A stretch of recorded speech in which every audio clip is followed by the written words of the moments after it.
Good evening. I'm Carrie Murray, president of ShelterBox. I want to thank all of you for being here tonight for our first ever virtual evening to experience ShelterBox. Tonight, we are celebrating 20 years, 2 decades of providing life-saving shelter to families displaced across our world, from disasters to conflict situations. And while we'd like to be with you together, tonight we're going to be together virtually. There are over 1,000 of you from all over the world participating.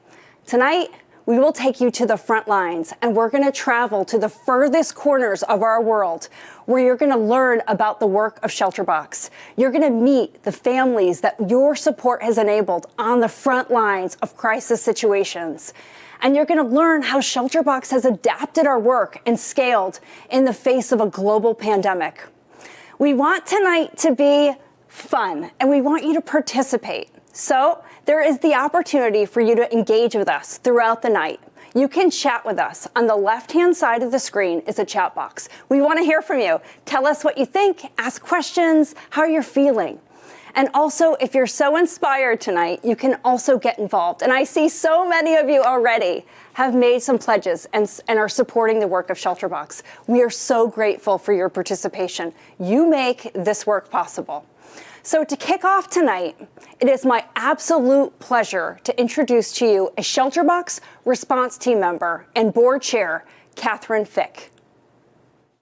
Good evening. I'm Catherine Fick, ShelterBox USA board chair, and since 2013, a ShelterBox response team member. I want to welcome you to our first ever virtual benefit, an evening to experience ShelterBox.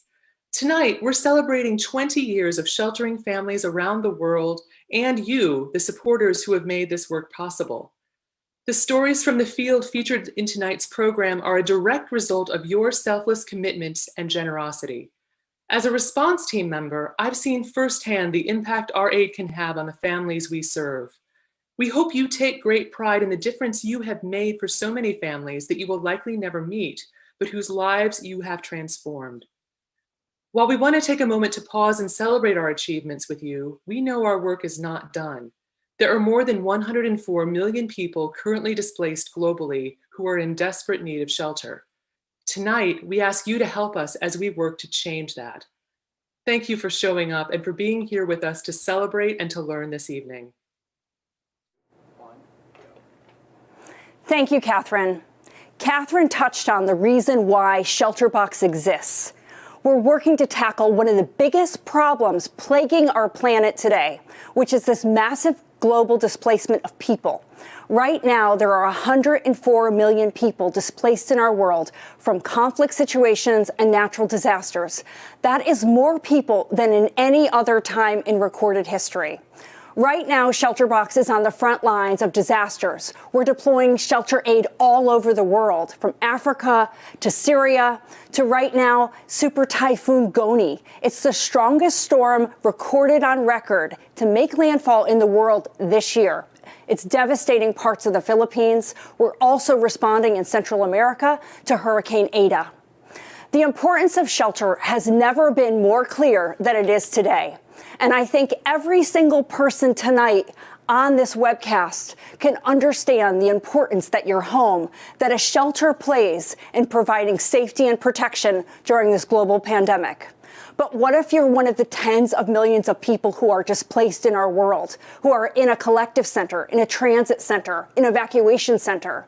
There's no opportunity to social distance. There's no opportunity to isolate your family and protect your family. And for these families, if they get COVID-19, there's little chance of a hospital bed for these families. So whether it's a disaster, whether it's a conflict, or whether it's a global pandemic, shelter is one of the most profound differences we can make in someone's life. So 20 years ago, ShelterBox started on the simple premise of what are the basic things that you need to sustain your life if you lose everything in an instant.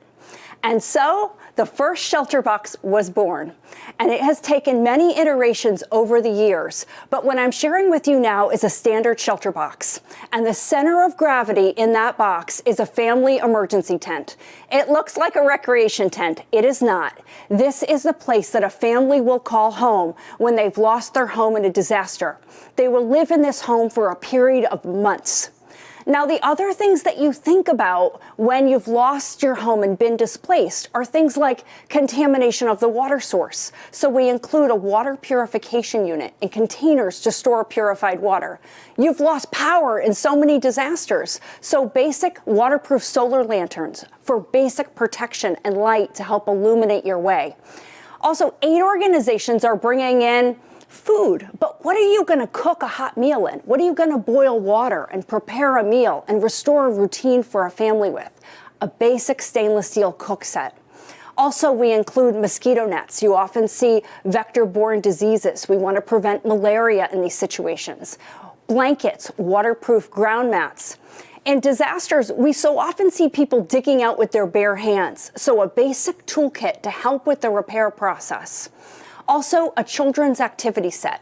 One box will serve one family, and this will be the place to call home for a period of months. Shelter is the first step in recovery, and it enables everything else to follow. So in addition to the ShelterBox, ShelterBox has a variety of different other tent solutions, depending on the environmental situation that we're going into. And we also have a shelter kit. So when we want to scale a response and we want to serve thousands of families, like right now for Super Typhoon Goni in the Philippines, we will be deploying thousands of shelter kits. From this shelter kit, it contains the tarpaulins and tools to create a single room structure or repair a home that's been damaged or destroyed. But the purpose of our work at ShelterBox is always the same. It's to provide essential shelter and the tools to enable the self-recovery of a community. And I will tell you, never ever has our work been more important than it is now with the COVID-19 pandemic. We have gone to extraordinary lengths this year to reach families who need us more than ever. That includes adapting our aid. So this year, we've adapted our aid to make sure that we do no harm and we help protect the beneficiaries that we serve. So we've added things like soap and hand washing basins to the aid package. We've added hygiene supplies for our partners, so sanitizers, gloves, masks. We're doing everything that we can to provide basic shelter to move people from the collective centers and into individual shelters where they can set up household and protect their families. This work has never been more important than right now, and while the work often can take longer right now because there are times when borders are closed, our work's never been more life-saving, and we are committed to reaching families that need us. Over the past 20 years, we have responded to over 300 disasters and emergency situations in 107 countries. Some of those notable disasters include the Indian Ocean tsunami on Boxing Day that killed hundreds of thousands of people, displaced hundreds of thousands. Every single one of those boxes represents a family that received shelter from ShelterBox. The Haiti earthquake 10 years ago. An earthquake devastated Port-au-Prince. 1.5 million people were displaced in an instant. And ShelterBox was one of the largest providers of shelter aid to the country after that disaster. Hurricane Harvey, we got the call back in late 2017 from FEMA, who said we're calling our nonprofit partners to help fill gaps, and gaps were many. And so we worked in some of the evacuation centers, providing our shelter within a shelter, as well as providing privacy in congregated settings here in our own country. We're also working across the Lake Chad Basin. This is an area of the world that's called the Forgotten Crisis, and it is some of the biggest humanitarian emergencies of this time. And so there are millions of people displaced across Chad, Nigeria, and Cameroon. And finally, Syria. This is the longest peace in our history, is responding to the Syrian refugee crisis. Half the pre-war population has been displaced in that country, and for the last decade, ShelterBox has been deploying shelter aid and basic supplies to help people simply survive the worst humanitarian crisis of our generation. So how do we do it? It takes an absolute global village to make this work possible. And ShelterBox has had an amazing partner over the past 2 decades in Rotary International. ShelterBox remains the official project partner of Rotary in emergencies, and it's Rotarians on the ground when disasters happen that serve as sources of information about the disaster. They help with logistics and supply chain. They help house volunteers, construct shelters, and they are a huge catalyst to really enabling this work. They are truly in the DNA of everything that we do. And also the ShelterBox response team, SRTs. These folks are civilian volunteers who serve as volunteers on the front lines for ShelterBox. They go through up to a year of training, remote training. 1 in 30 people will make it through this program and become a ShelterBox response team member. These people risk their lives every day to distribute the ShelterBox aid. And they get aid to where it needs to go, literally any way that they can. They are some of the most highly trained people in all of emergency response. And it's my absolute privilege to introduce to you one of those ShelterBox response team members tonight, Bruce Heller. My name is Bruce Heller. I'm a member of the ShelterBox USA Board of Directors and also a ShelterBox response team member. I guess my biggest memory from deploying in the field is when I took a team into Iraq about 5 years ago. Because oftentimes we meet families that really didn't start out with a whole lot to begin with, even before a disaster. But in Iraq, I met a whole different demographic of people. I met engineers, I met school teachers, and I met people that had their families totally uprooted. Families that told me about how great life was in Damascus, and here they had come all the way across Syria through the war-torn area to get to Iraq because they knew that they could get to safety there. And I met Hassan, who was a taxi driver from Damascus. His cab was taken by the Syrian army. His house had got shelled. Something had happened to one of his hands. I could never tell exactly what had happened through the translator. But he introduced me to his family, and he had a daughter who was 16 years old, all the way down to a young son who was only a little over a year. And he told me how his daughter was in high school, enjoying high school, was looking at where to go to college, and described Damascus as one of the most beautiful places he'd ever lived.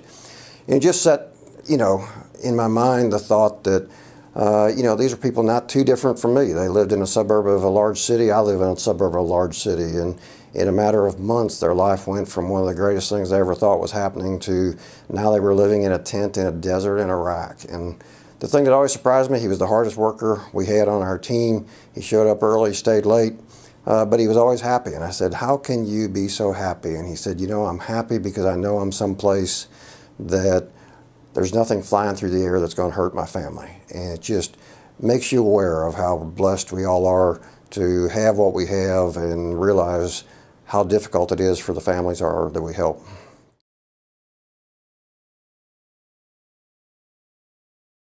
The war in Syria is the worst humanitarian disaster of our generation, and ShelterBox remains absolutely committed to reaching these families. Over the past decade, we have provided shelter to over 250,000 families that have been displaced. They are struggling simply to survive each and every day. This work is very complex. The logistical challenges are immense. And in Syria, we rely on trusted partners, distribution partners, that risk their lives every day to go the last mile to reach these families. I now want to introduce to you some of these partners, and you're going to have a chance to meet Mike Seawright on the ground in Syria.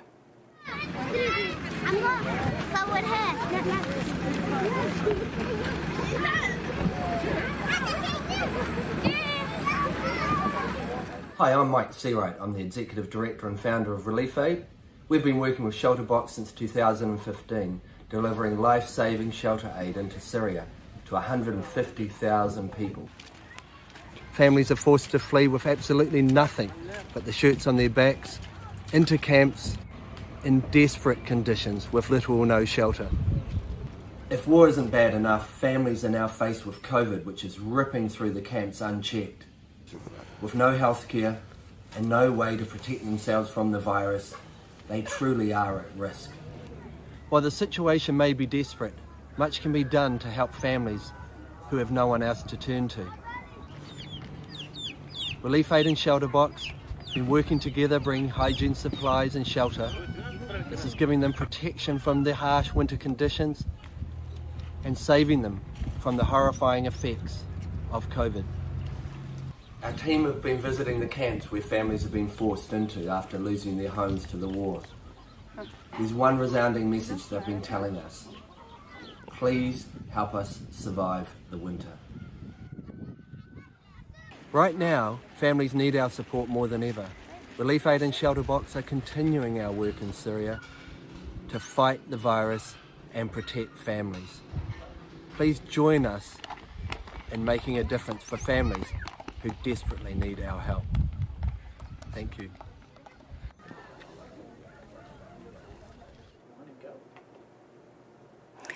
Response team members like Bruce and distribution partners like Mike and Relief Aid truly make the work of ShelterBox possible. In Syria, our work continues, and right now we are gearing up for winter distributions, providing things like thermal weather gear, baby onesies, blankets, carpets, ground mats, basic things to help families survive the winter. Now, while this work in Syria doesn't really make the headlines that often, it's truly life-saving to these families. And it's the reason why in 2018 and in 2019, ShelterBox was nominated for the Nobel Peace Prize. And it's for our work in some of the world's most extreme conflict zones. So in addition to our work in conflict settings, ShelterBox is also gearing up for some of the biggest natural disasters facing our world. Just a week ago, Super Typhoon Goni devastated the Philippines. This is an area in the Ring of Fire that is known as Typhoon Alley. We have responded at ShelterBox 27 times in the Philippines and actually has set up Operations Philippines in Cebu so we can efficiently and effectively respond to disasters. I am so privileged to introduce to you tonight a member of my team from Operations Philippines. Please welcome Rosemary.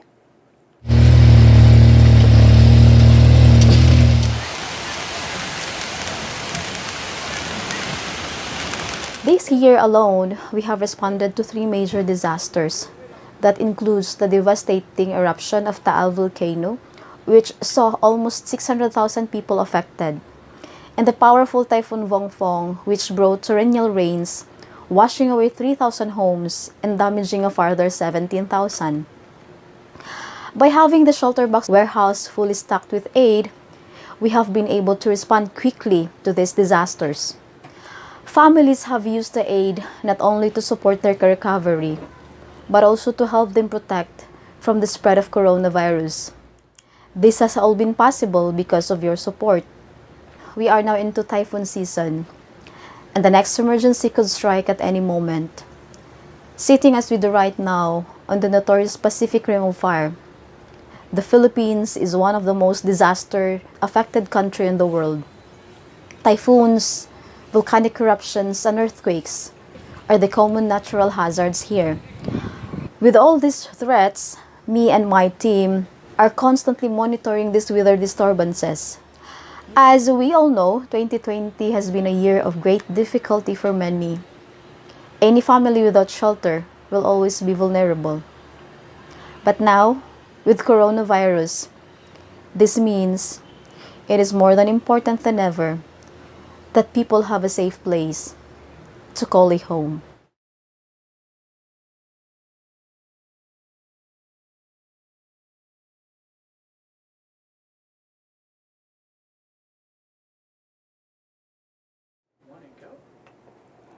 Thank you, Rosemary. And I want to say a big thank you to all of our response team members and our staff in Operations Philippines that are currently responding to this wave of disasters in the country. I see many of you are pledging tonight, and that is so awesome. And we're going to give you opportunities throughout the night to contribute to this work. And I want to say a big thank you to Carlo Cabanilla for all of your support of Operations Philippines. You're making this work possible, so thank you so much. I want to turn our attention now to one of the areas of work for ShelterBox that, to me, is one of the most compelling pieces of our work, because really, no one really knows about this crisis. It's not getting talked about in the news. It's the forgotten crisis in the Lake Chad Basin of Africa. The countries that make up the Lake Chad Basin are some of the poorest on the planet when you look at the Human Development Index. And so many families are facing poverty, the effects of climate change, and violent extremism in the region, namely Boko Haram violence. So many families have been forced to flee their homes in Nigeria, and they make their way to a camp in Cameroon called the Minowao Camp. Now, for a refugee who's arriving at Minowao Camp, when you're a new arrival to the camp, you're typically held in a transit or a collective center where you could spend weeks to months. And I'll tell you, during the COVID-19 pandemic, it has been horrible for these families. They can't isolate, they can't distance their families, and it's crowded and overwhelming. So our work in the Minowao camp is so crucial because ShelterBox is the only provider of tents to new arrivals at the camp. So we have been really scaling our work in the camp to move people quickly out of the collective centers and into individual shelters where they can social distance and they can protect their families. This is some of the most compelling work that we do. I want to take you now to the front lines of this crisis in Cameroon, and I want to take you into the Minowao refugee camp.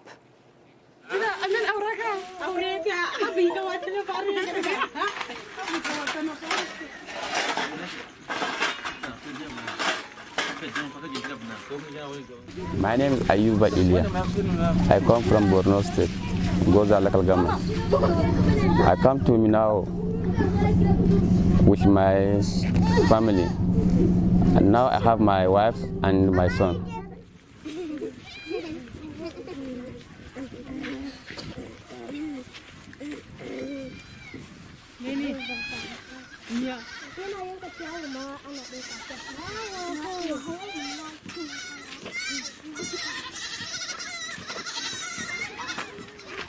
We are on to Jellyfish. 4 months we stay in the college center. My life in the college center, I feel bad. But that time, we are closer, we are many in some shelter, in some community shelter. But no distance, no anything that you are helping. If you need something, you don't have it. Not anybody, but you are helping. You go borrow from another person. But now, I have freedom. I have all my attestation, and I do anything that I want.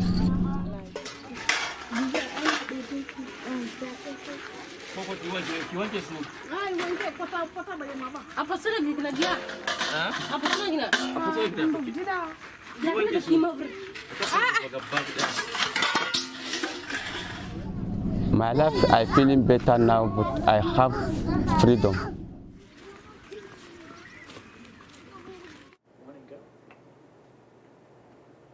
Families like Ayuba's are the reason why ShelterBox exists.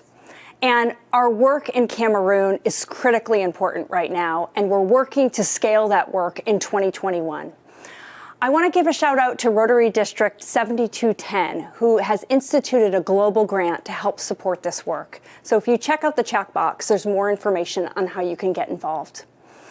Now, as I mentioned, so much of the work of ShelterBox is really built on the backs of volunteers. ShelterBox response team members who travel to the furthest corners of our world to help families that desperately need our help. And I want to take you now to one of our natural disaster responses, to Sulawesi, Indonesia. And I want to introduce you to my partner, Brian Glenn from Texas, who's going to share with you some stories from the field. I'm Brian Glenn, ShelterBox response team member. When I deployed in 2018 to Sulawesi, Indonesia, we visited a village that had been struck by the earthquake and the tsunami. The village had to relocate well over 100 families about 10 miles away, and we're now all crowded together on one soccer field. What we found there were tarps that were just strung directly up with 10, 20, sometimes even more families under each tarp. And so we told them, yes, we will definitely bring you some tents and let you locate here. We returned the next day with 100 tents, taught the villagers how to put the tents up, how to care for them, and then helped them put the first few up. Several days later, we returned to inspect the tents and to bring more for the additional families that were in need there. And as we walked through the 100 tents that were already set up on this football field, we met Fatnazar. When I came upon her, she was sitting underneath the awning of the tent, under her tent porch. She had her sewing machine, but they were able to salvage from the rubble of her home.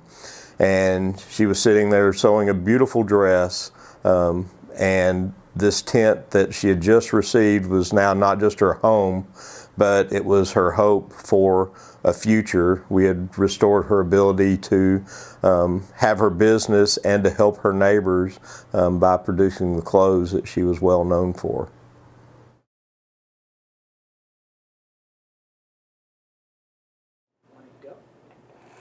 Thanks, Brian. So as you can see, shelter is the first step in recovery. It is this great enabler, and it enables everything else. And I always say that it is one of the most transformative and profound differences we can make in someone's life. In the case of Ayuba, it meant he could get married and start his family. And for Fatnazar in Sulawesi, Indonesia, she could get her sewing machine and get back to work again. There are so many people like Bruce, like Brian, so many people behind the work of ShelterBox that truly make the work possible. From our ambassadors and our volunteers and our response team members, I'm a big believer that everybody has something to contribute. And people give in many different ways, and they give in so many extraordinary ways. Now, the next woman I'm going to introduce, you may have seen her recently on CNN, or you may have read about her last week in People magazine, but she is a woman that has been on a mission to make a difference. And she reached out to ShelterBox in the middle of the COVID pandemic and said, I want to make an impact for these families. And I know personally that I can do something. And I want to take my passion and I want to combine it with my drive to serve. And it's my pleasure to introduce you now to Brittany Woodrum. Hey everyone, my name is Brittany Woodrum and I am a ShelterBox ambassador. And this past summer, I climbed all 58 of Colorado's 14ers. So those are mountains above 14,000 feet with the ShelterBox on my back, raising just under $85,000 for ShelterBox's current COVID-19 emergency relief fund. I hiked my first mountain on July 10th, finishing 78 days later on September 26th. And as incredible as the physical challenge was, I repeatedly say, if I did not have that box on my back, I don't think I would have stuck it out. I probably would have quit on day 2. But that box and having that greater purpose was really what kept me out there this summer. And like I said, I just had an absolutely incredible experience and feel so fortunate that I got to raise so many funds, but also so much awareness for a cause that I care so deeply about. So thank you guys so much for your support and for following me and supporting me along every single step of this journey. Brittany Woodrum, you inspire me. And what you did this summer was absolutely extraordinary. Thank you so much for everything that you're doing to help raise visibility of this important work. So as we celebrate 20 years with ShelterBox, we have to reflect back on the 1.6 million people around the world that have received shelter over the past 2 decades. And the one organization that's been in the DNA of everything that we do since the beginning. And that has been our partner, Rotary International. ShelterBox remains the official project partner of Rotary International in emergencies, and they help us on the front lines of these disaster situations. So I'm very excited tonight to introduce you to one of my colleagues. the CEO of ShelterBox, Sanj Shrikanthan, who is here tonight to award the 2020 Global Humanitarian Service Award. Good evening. I'm delighted to be able to join you all. As CEO of ShelterBox, it's a privilege to recognize the incredible support of so many of you around the world that make our work possible. As we celebrate our 20th anniversary, it's with great pride that we recognize our longest standing partner and a cornerstone of ShelterBox, Rotary International. Rotary International is truly in the DNA of everything that we do, and it was Rotarian People of Action who founded us in 2000, and it's thanks to the vast global network of Rotary that together we've reached 1.6 million people with life-saving shelter after disaster. When people have homes, hope follows. It is a great honor to be able to present ShelterBox's first Global Humanitarian Service Award to Rotarians all around the world who've made this work possible. Here, on behalf of Rotary International, to accept the award is General Secretary and CEO John Huco. Thank you. Rotary International is proud to partner with ShelterBox in disaster relief. And on behalf of Rotary International, I'm honored to accept this Global Humanitarian Service Award. What makes Rotary special is the people around the world who come together every day to honor and practice service above self. Therefore, this award is really for every Rotarian in the world who has ever enabled this life-saving work. Every club who has supported ShelterBox, every Rotarian and Rotaractor who has served as a ShelterBox response team member and as an ambassador. Every district who's rallied support, and every individual who made this work possible. To think that what started as a single Rotary Club project back in 2000 has now sheltered over 1.5 million people in over 100 countries around the world. That is just incredible. So together, we should take great pride in this achievement of supporting families recovering from disaster around the world. Thank you, and happy anniversary, ShelterBox.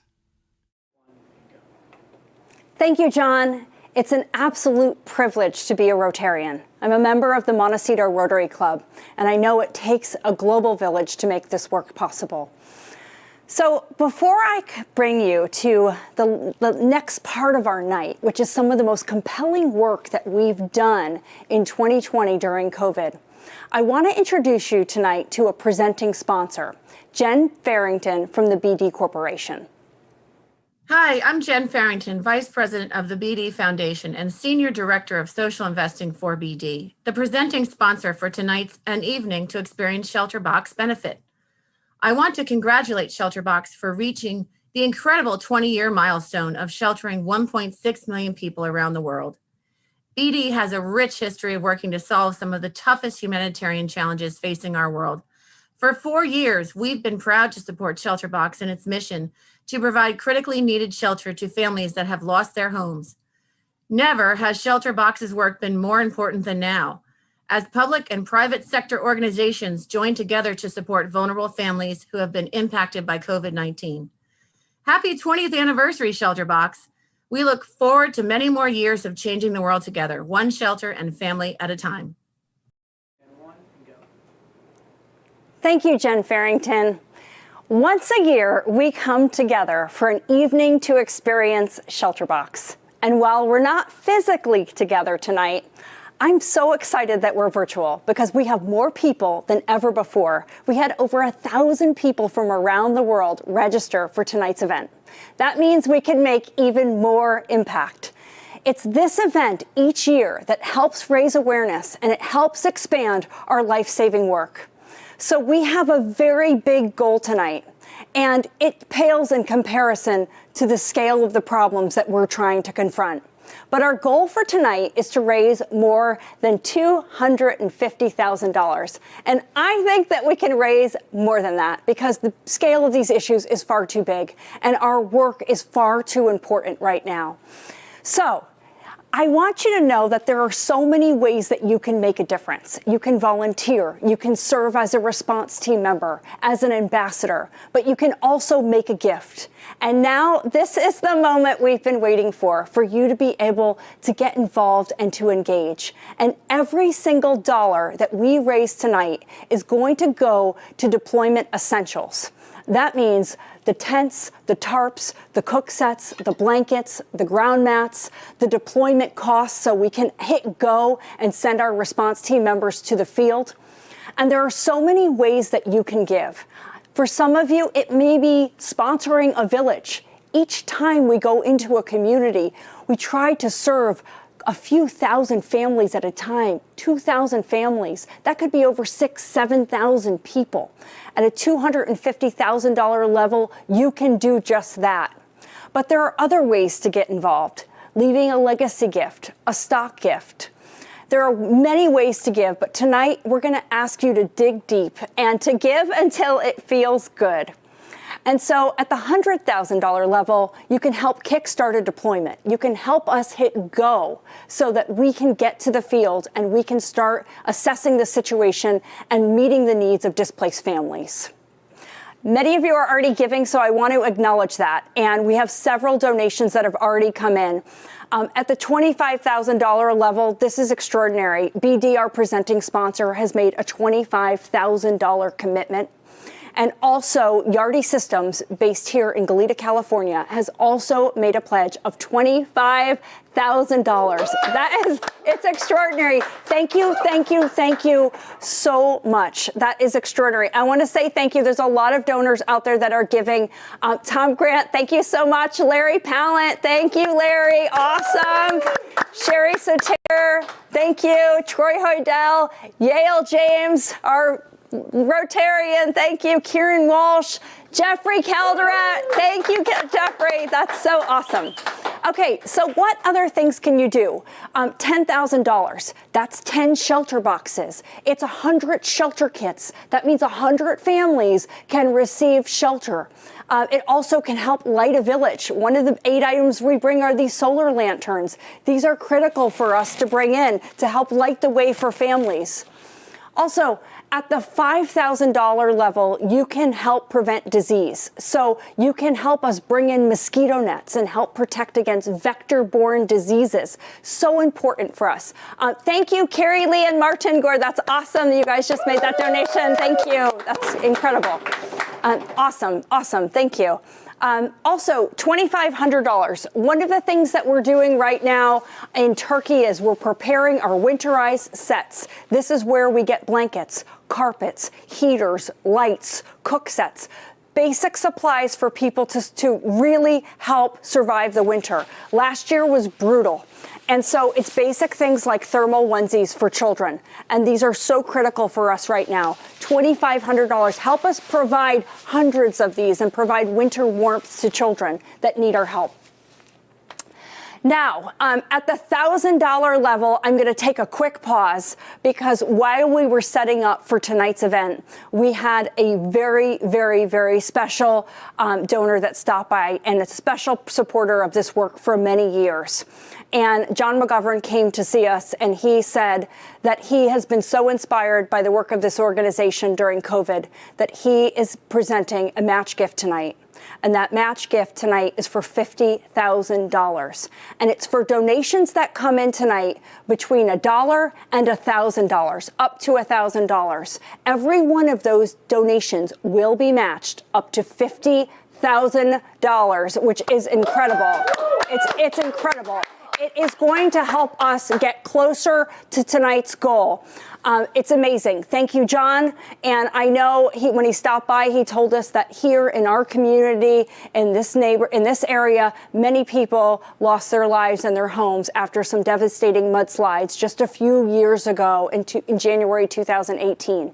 And he told us about how here in town, families had safety nets, and there was a safety net system to help support and protect these families. But in so many areas that we're working around the world, he said, there is no safety net for these families. And that safety net is ShelterBox. And so thank you for this match donation. It is massive. It's really, really going to help us. And at the $1,000 level, it's one of my favorite things. It's how I found out about the organization. For $1,000, you can help provide a shelter box. And this is the time of year that we call Stock the Box. And it's helping us fill a whole box. A box is $1,000 delivered, and it includes all the things that you see here. A tent, that center of gravity for that family. It includes the cook set. This personally is probably my favorite aid item that we give out. When we do post-deployment monitoring and evaluation and we talk to families, they say that the stainless steel cook sets are some of the most meaningful items that we distribute.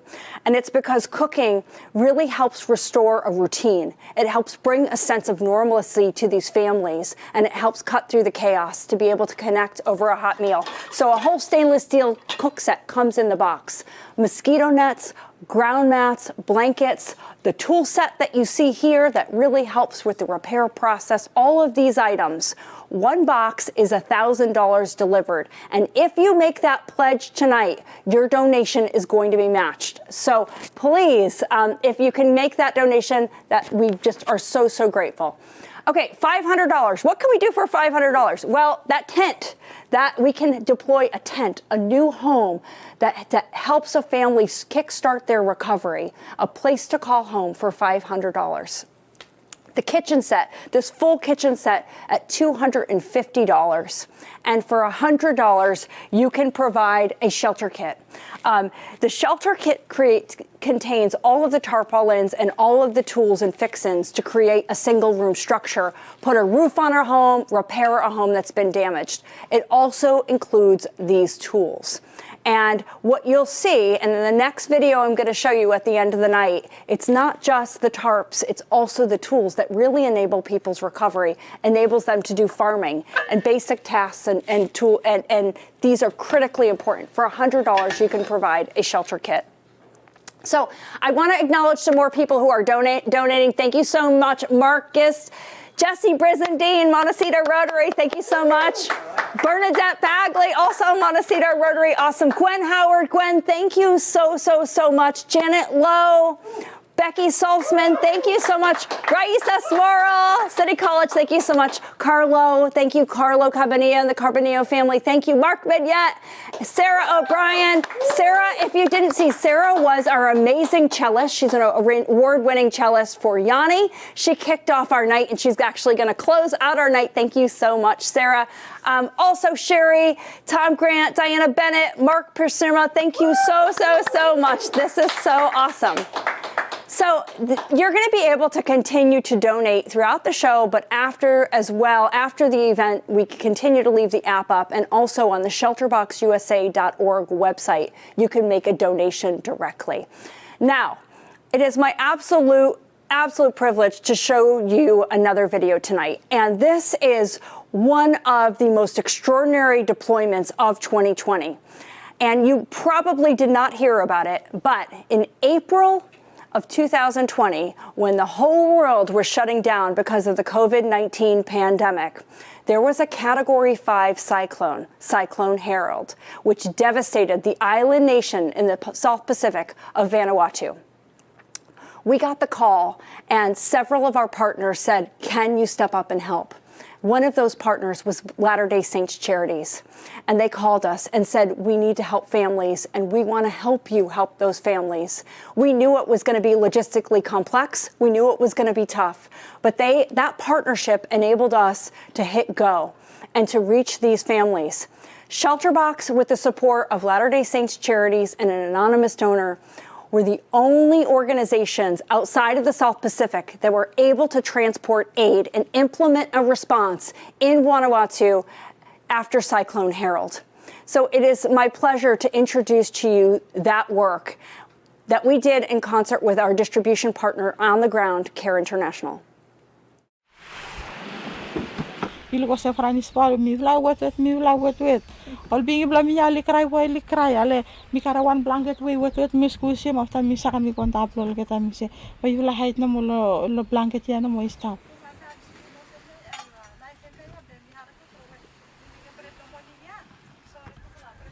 Ya kon sa small house small mi vla fast no mo. Bla fast no mo bla no mo say you me safe inside. Bless fly height li mi 1 year naman na stop every house full town winis. Yo lo morning wa mi vla ko hopenem do we mi vla haram se. Ya mo local house all house all house me ya we outside ya. Pig ma close from mi vla lol ba to wini saksa kami kol ba. Kam hange me you look close close you fast. Wote mol blanket, wote mol mattress me wol sta ko was male sta putum ba again.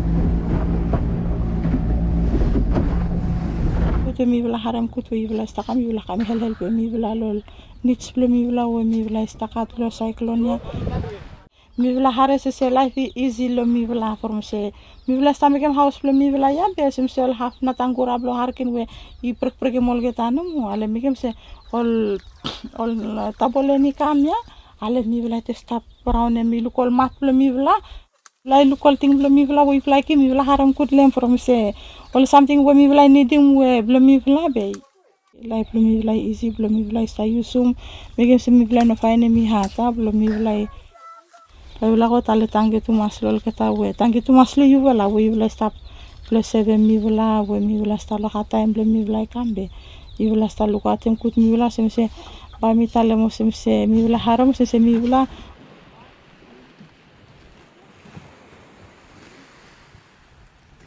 Silence? Yeah. The work in Vanuatu was extraordinary this year, and we were able to reach thousands of families. And so often those families say thanks to us. And that is a really tough burden for us because it is not us, it is you who deserve the thanks for all these folks, like with Shelley, because you saved the lives of so many of these families where no other shelter organization was going. And it took long. The challenges were absolutely immense in this response. It was very poor weather, but we were able to reach these families with your support. And this work is going to continue. So I want to, thank this whole team that's here behind the scenes. And I want you to quickly see them from West Beach Films as well as the ShelterBox staffers. Thank you, Carrie Baptista, Tyler, Channing Grant. Thank you, Paul. Thank you, Matt. It really takes a village, as I always say, to make this possible, and so many people serving and volunteering their time and efforts to make this happen. A big, enormous thank you to Crystal Springs Foundation. You've been a huge catalyst to this work from the beginning, and so much of the work in Syria, the work in the Lake Chad Basin that you've supported, and we just want to say a deep appreciation for everything that you've done to support this work. So thank you for that extraordinary gift tonight. We still have the match, and we are keeping that match up because we want to continue to help meet the needs of these families. Really, there is so much need that exists, and we have massive plans to scale to serve more families next year. We continue to adapt our aid package and continue to reach these families that need us. Thank you, Carl Meinhardt, for your donation. I see more coming in. Thank you. So many awesome donations. Thank you. Thank you. It's been an extraordinary year, and it's not over yet. There are so many disasters that we're currently responding to. Right now, we're mobilizing a big response, as I mentioned, to Super Typhoon Goni. And so we are going to be deploying aid to over 5,100 families will receive shelter. We're also working to deploy a response in Central America. So for Hurricane Eta, it's devastated areas of Nicaragua, El Salvador, Honduras. So we're working now to mount a response. Also, we have our aid pre-positioned in Panama that we're going to be drawing down on. And that work is so crucial. And tonight's efforts are so crucial because it enables us to be prepared and be ready. So ShelterBox is a model of pre-positioning. It's a model of being ready every day for the worst day ever. We pre-position aid all over the world, from the International Humanitarian City in Dubai to Operations Philippines in Cebu to Panama. All over the world, we have aid ready to draw down upon. But we can only ready this aid. We can only get this aid ready if we have the support. We can only have response team members trained and ready to deploy. We're also building the capacity of our distribution partners that we're working with in some of the world's most extreme conflict zones. We can only continue to grow and scale this work with your support. And it is deeply, deeply meaningful. We're going to leave the app up so you'll be able to continue to make a donation. If you haven't made one yet, don't worry. What we will need you to do tonight is that if you made a donation via the Paybe app on the screen, it's on the right-hand side of your screen, we will need you to check out. And so there's an opportunity, much like when you make an online transaction, you'll have a checkout, a cart where you can check out that donation. If you want to give differently, if you want to do a legacy gift, you want to make a multi-year pledge, you want to send a check in, you can do that too. And all of this information is available on the ShelterBoxUSA.org website.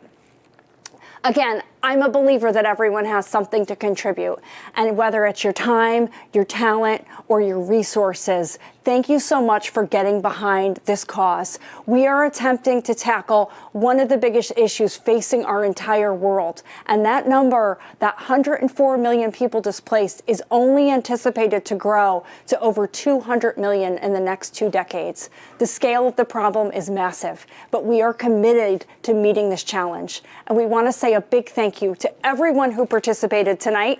For all of our beneficiaries on the ground for sharing your stories with us, thank you. To our response team members, thank you, Bruce. Thank you so much, Brian, our board chair, Catherine, all of our board members that serve on behalf of this organization, all the Rotarians on the line, our CEO, Sanj, all of our ambassadors, all of our individual supporters, our corporate supporters tonight, BD and Yardi, thank you so, so, so much.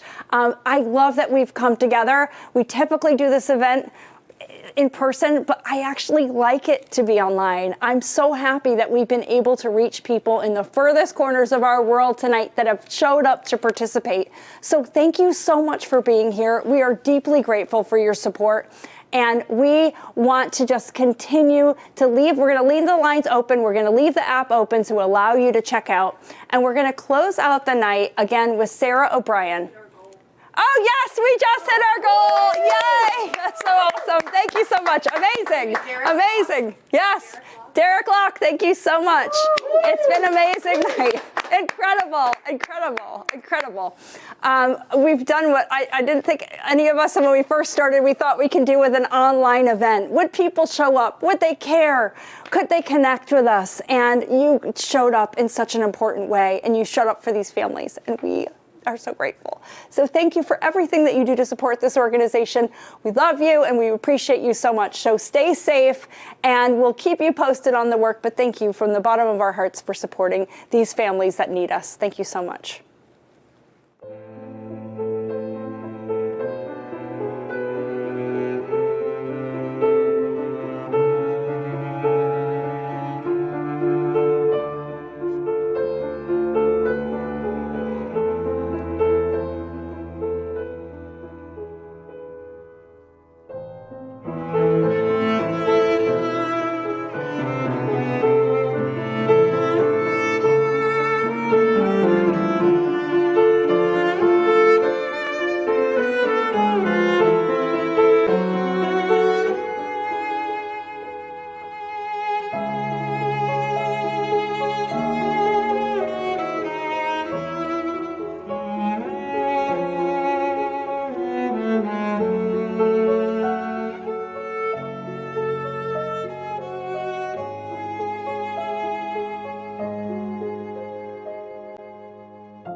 you.